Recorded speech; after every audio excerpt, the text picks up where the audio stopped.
Hello everybody, welcome back to my channel, The Lens of Truth, with me, Ivan Florentino. And for today's video, since The Legend of Zelda Tears of the Kingdom is almost out, I decided to do a review of The Legend of Zelda Breath of the Wild. And although my channel is going to be only about a year old, I obviously didn't have it back when this game came out. I can't believe it came out in 2017, over 6 years ago.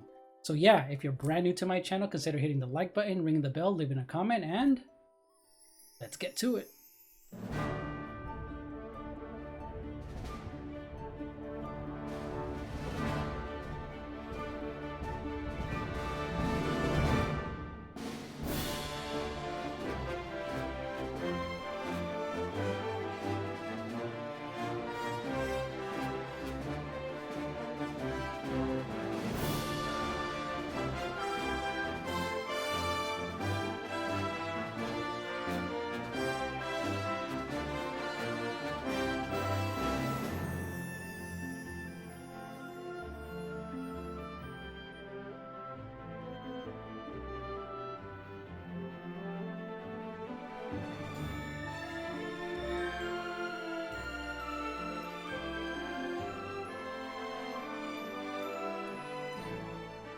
So, I'm one of the biggest Zelda fans ever. I've completed every mainline game except for the first two on the NES. I got really close, but they're a little too hard for me. And these games are just so good and so high quality, and it's crazy to believe that it's been over 6 years since this game came out. And now, we're all waiting for The Legend of Zelda Tears of the Kingdom. It's so cool.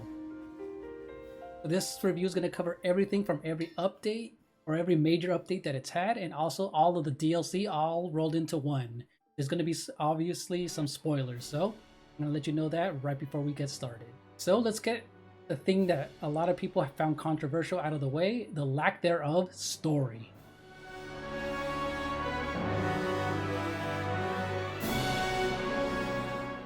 Wake up, Link.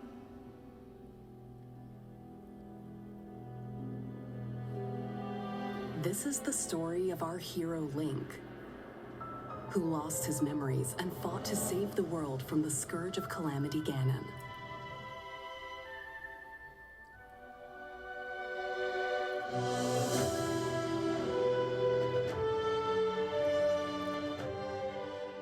These are the memories that you collect. So this is what a lot of people had problems with, and I actually kind of did too, just a little bit, not as much as people think. This is what happens throughout the game as you're playing it.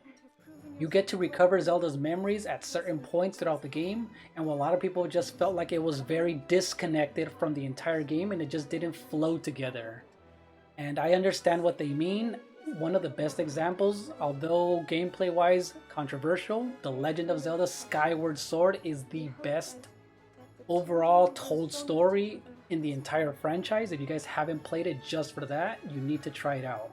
However, these cutscenes, the voice acting is so good, the animations, it just looks very cinematic and high quality. So I'm very curious to see what you guys think of this whole lack thereof story, but when I'm telling you, these memories just hit so hard whenever you are into the game. It does feel like Zelda has urgency in everything that she's done. So the characters you do meet, they have a great personality, and like I said again, the voice acting is so well done. It began 100 years ago in the Kingdom of Hyrule. The resurrection of Calamity Ganon was imminent. Zelda, the Princess of Hyrule. Link, the hero chosen by the legendary sword that seals the darkness. And 4 champions from each of Hyrule's regions all gathered together and began preparations to put an end to the calamity. I'll protect this land of ours to the death. However, Zelda struggled to awaken her sacred powers to seal the evil.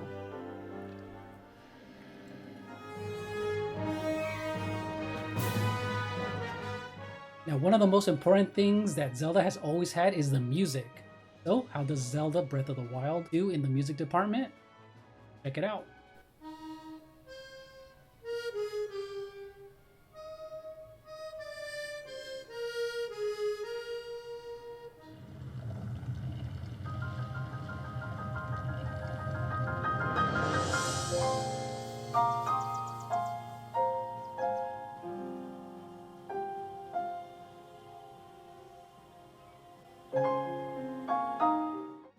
Out in the open field, right out of the Great Plateau, for the most part, Breath of the Wild has a very subtle musical score led by piano keys throughout the entire adventure.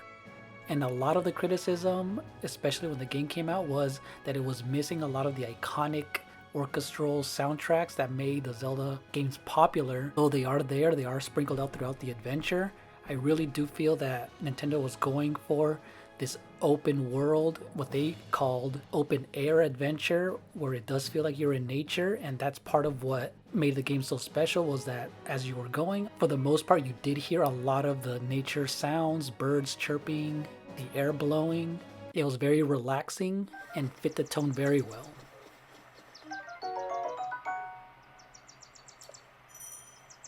But some of the classic Zelda themes are remixed into towns like Kakariko Village.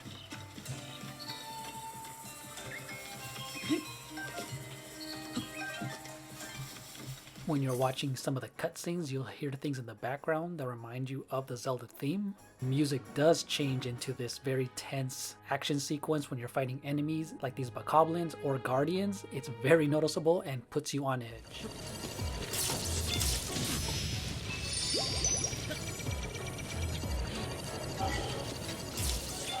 But one of the standouts and the most memorable, one of my favorites, is going towards Ganon's castle. This is where the music goes from subtle to intimidating to very uneasy, with one of the classic themes amping up as you're going towards Calamity Ganon and going through his army that's guarding the castle. And it's really cool, and this is where it works very well, and it was earned.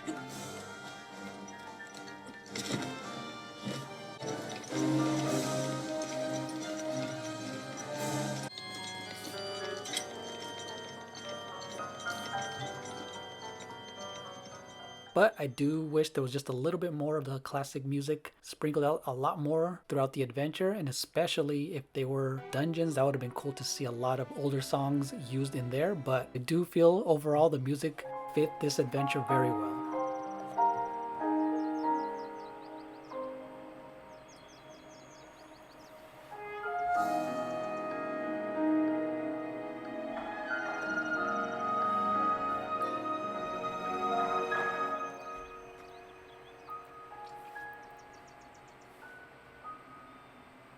Now, let's get on to the graphics and art style.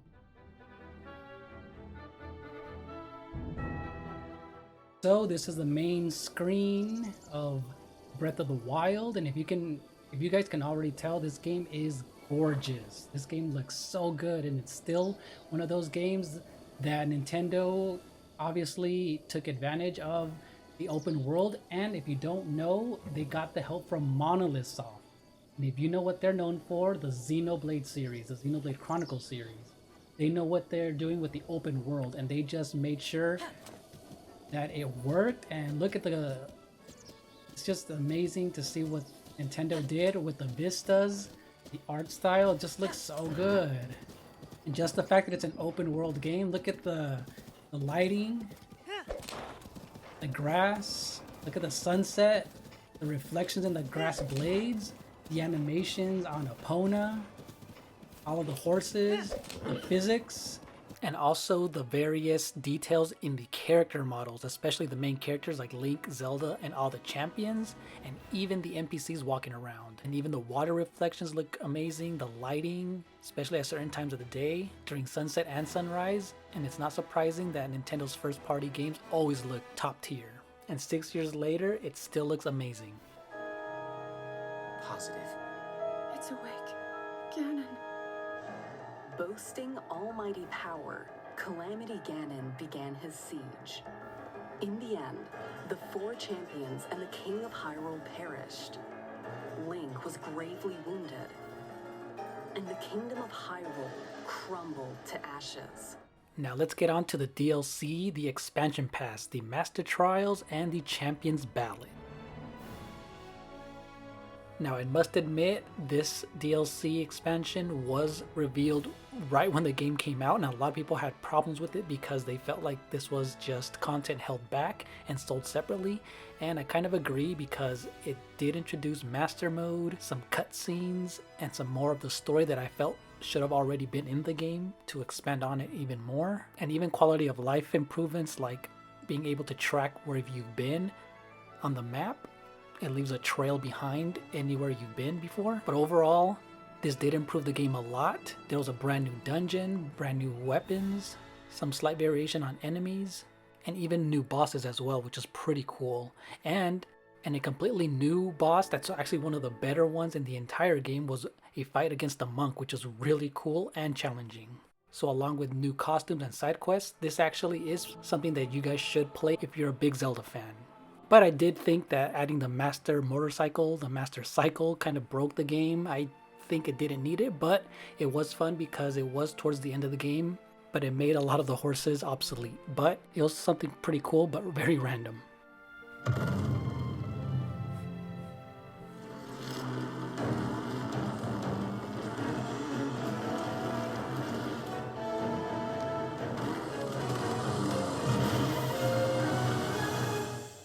Now I saved the best for last because obviously this is what Nintendo was going for, the gameplay.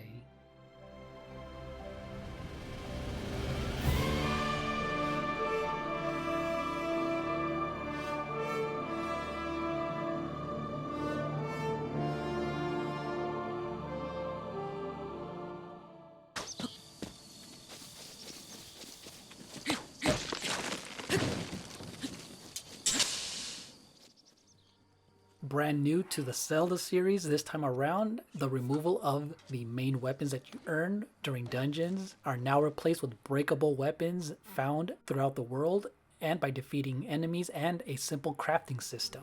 And in its place, Link grabs the brand new Sheikah Slate, which you can upgrade with bombs, ice, manipulate time by stopping enemies in their tracks, and it all works together with the brand new physics and crafting system. This is something that needed to be changed for a long time, and Nintendo knocked it out of the park because this was very needed to freshen up the gameplay and the series. And with all these brand new gameplay elements, Breath of the Wild is the first Zelda game to actually be difficult, especially the first hours of the game, actually the first 15 hours of the game, because you are very limited in resources and enemies are dangerous.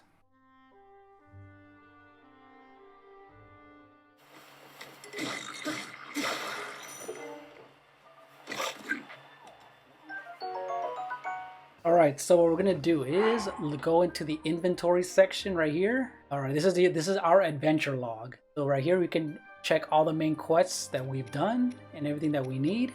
All of the shrine quests that you can do. There's so many that I still haven't actually discovered, which is pretty cool. There's so many of them. Another main criticism of the game was look at all the so many weapons, so many shields, swords, arrows, bows. A lot of them just break, which is what a lot of people just hated. This is one of those things that people just hated, was the weapon durability system. And again, I didn't have too much of a problem with the weapon durability, but it was mainly towards the end when I felt like there was just so many weapons in your arsenal that it just was really annoying.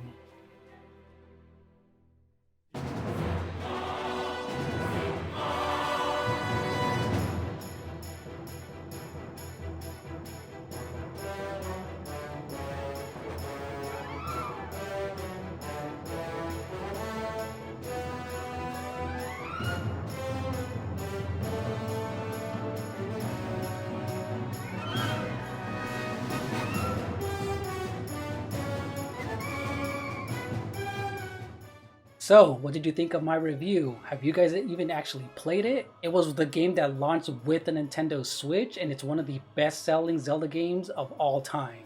And if you haven't played it, what are you doing? What are you waiting for? Go ahead and play it. Let me know in the comment section down below if you guys think it's one of your favorite games and it's a top-tier Nintendo game. So yeah, thank you guys so much for watching, and see you later. Bye. My daughter.